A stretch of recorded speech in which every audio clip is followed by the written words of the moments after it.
Quand on regarde cette histoire de l'univers et qu'on voit cette croissance de la complexité, on se dit ça se lit comme une belle histoire. Et on se pose la question, est-ce que ça correspond à un projet? Est-ce que tout ça était planifié? Est-ce que c'est quelque chose qui était voulu, donner le sens que vous voulez? Et on se retrouve à se poser une question métaphysique dans le fond. La question de savoir si la vie a un sens, s'il y a un organisme, s'il y a un au-delà, s'il y a une transcendance. C'est une question que l'humanité s'est posée depuis toujours et à laquelle elle a répondu de façon extrêmement diverse.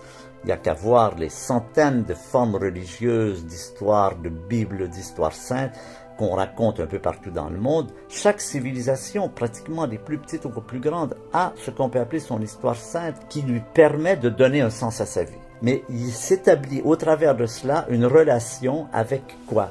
Eh bien avec quelque chose qu'il est très difficile de définir, d'une part parce qu'on voit que, par exemple, entre le christianisme et le bouddhisme, il n'y a pas grand-chose en commun. Le christianisme croit en un Dieu personnel auquel on parle, qui prend soin de vous, qui vous punit, qui vous juge. On n'a qu'à lire la Bible, on voit bien les relations très intimes, très personnelles entre la divinité et l'être humain.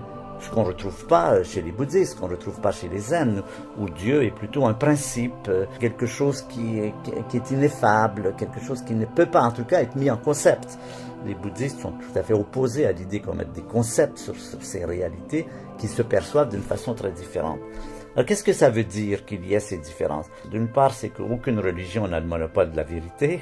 D'autre part, que chacune de ces façons de voir le monde, chacune atteint une sorte de facette différente de quelque chose qui nous dépasse et qui nous dépassera toujours infiniment.